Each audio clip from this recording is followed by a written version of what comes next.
నమస్తే, నేను మీ సతీష్. నిన్నటి మహానాడులో నారా లోకేష్ చేసినటువంటి ఒక తీర్మానం, సంచలనమైనటువంటి తీర్మానం ఈ రోజున వైసీపీ వెన్నులో వణుకు పుట్టిస్తూ ఉందా? అందుకే ఆ తీర్మానం పైన పెద్ద ఎత్తున విమర్శలు, ఆరోపణలు చేస్తున్నారా? ఇవే అంశాలు మనతో చర్చించేందుకు సీనియర్ జర్నలిస్ట్ డివిఎస్ గారు ఉన్నారు. సార్ నమస్తే. నమస్తే సార్, నిన్న మహానాడు తీర్మానాల క్రమంలో నారా లోకేష్ గారు ఒక సంచలనమైనటువంటి తీర్మానం చేశారు. అదే మహిళలకు 33% రిజర్వేషన్ అనేది.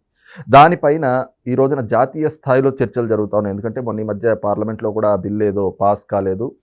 ఈ క్రమంలో లోకేష్ చేసినటువంటి ఒక తీర్మానం జాతీయ స్థాయిలో కూడా చర్చనీయాంశంగా మారింది. ఒక పార్టీగా ఇలాంటి నిర్ణయం తీసుకోవటం పైన పెద్ద ఎత్తున చర్చలు జరుగుతుంటే, మరి వైసీపీ నాయకురాలు రోజా లాంటి వాళ్ళు వచ్చి అసలు టీడీపీయే మొన్న మహిళా బిల్లు విషయంలో నాటకాలాడింది, కాంగ్రెస్తో జతగట్టింది, ఓట్లు వేయకుండా కూటమి ధర్మాన్ని అతిక్రమించి మోసం చేసింది. రేపు ఎలాగో 2029 నాటికి మహిళా బిల్లు పాస్ అయిపోతుంది కాబట్టి ఈ రోజున మహానాడులో ఈ తీర్మానం పేరుతో నాటకాలు ఆడుతున్నారు అంటూ చేస్తున్న ఆరోపణలు ఎలా చూడాలి? బిగ్ అనౌన్స్మెంట్ ఇవాళ బిగ్ క్రయ్య లోకేష్ ట్వీట్ పెట్టాడు. ఈరోజు మహానాడులో బిగ్ అనౌన్స్మెంట్ అన్నాడు, అదే ప్రకటించారు. ఇవాళ అసలు మహిళా రిజర్వేషన్లు అదేంటి, నియోజకవర్గాలు పెరిగినా పెరగకపోయినా ప్రస్తుతం ఉన్నటువంటి నియోజకవర్గాల్లో అయినా మా పార్టీ 33% ఇచ్చేస్తుందని ప్రకటించాడు. ఇవాళ అది అసలు పెద్ద సంచలనం. అన్ని పార్టీలు దీన్ని ఆహ్వానించాలి, పోటీపడి వాళ్ళు కూడా ప్రకటన చేయాలి. అది వదిలేసి ఈ క్రై ఏంటి, ఈ ఏడుపు ఏంటి, ఈ అరుపు ఏంటి? ఇప్పుడు రోజా అయినా, లేకపోతే అక్కడ సుచరిత అయినా, ఆ వనిత అయినా, కళ్యాణ్ అయినా, ఇప్పుడు ఆ వైసీపీ మహిళా నాయకులు ఉన్నారు కదా, వాళ్ళందరూ జగన్మోహన్ రెడ్డిపై ఒత్తిడి చేయాలి. మనం కూడా ప్రకటిద్దాం, మనం కూడా తీర్మానం చేద్దాం. లోకేష్ అది ప్రకటించాడు, మహిళా ఓట్ బ్యాంక్ అంతా అటు పోతుంది అనే భయం, అది కదా జగన్పై మీరు ఒత్తిడి చేయాల్సింది.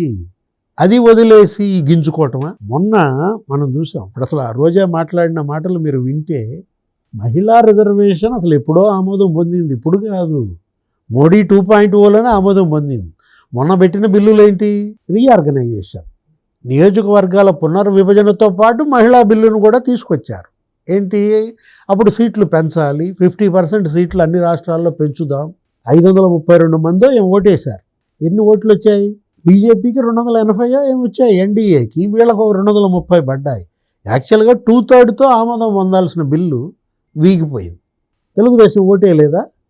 ఏమైతే మాట్లాడుతోంది రోజా, ఎందుకని ఓటే లేదు తెలుగుదేశం అనో ఏదో అంటోంది. ఇప్పుడు 100 సీట్లు కాంగ్రెస్కు ఉన్నాయి, లేకపోతే ఇంకా సమాజ్వాదీ పార్టీ దానికో 30-40 ఉంటాయి, టీఎంసీ దానికో 30 ఉంటాయి, మిగతా అన్నీ కలిపినా ఒక 50 ఉంటాయి. అవన్నీ కలిపి వాళ్ళకి 230 వచ్చాయి. తెలుగుదేశం లేకపోతే ఇక్కడ ఉన్నటువంటి అటు నితీష్ కుమార్ పార్టీ మొత్తం అందరూ ఎన్డీఏ అలయన్స్ వాళ్ళ ఓట్లు వాళ్ళకి పడ్డాయి. తెలుగుదేశం ఓట్లు వేయలేదనే మాట ఏంటి? అంటే గింజుకోవటమా?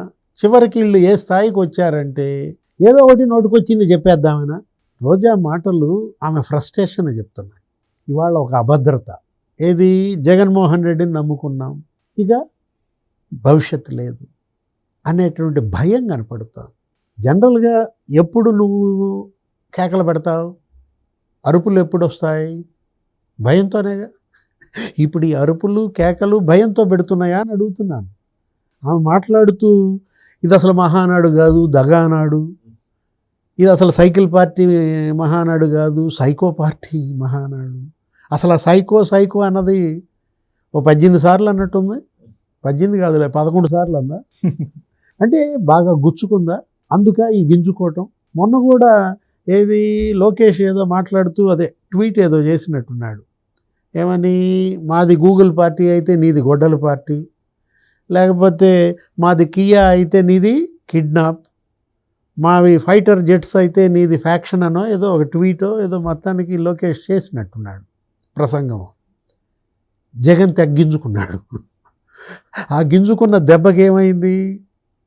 అదే గొడ్డల పార్టీ అంటావా మాది, నేను మంచోడిని కాబట్టే మా తాతను చంపిన వాళ్ళని వదిలేశాను, నేను చెడ్డోడిని అయితే మా తాతను చంపిన వాళ్ళని వదిలేసేవాడినా ఏదో అన్నట్టున్నాడు. ఏం జరిగింది?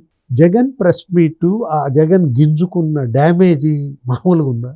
మొత్తం రాజశేఖర రెడ్డి చరిత్ర, రాజారెడ్డి చరిత్ర, వివేకానంద రెడ్డి, జగన్మోహన్ రెడ్డి, వీళ్ళ యొక్క క్రిమినల్ హిస్టరీ వాళ్ళు తెలియని వాళ్ళకు కూడా తెలిసిపోయేటట్టు జగనే చేశాడు.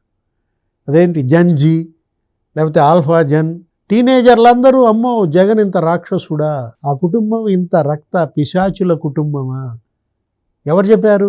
చెప్పేలా ఎవరు చేశారు? నీకు నువ్వే చేసుకున్నావు. ఇప్పుడు ఇది కూడా అదేనా?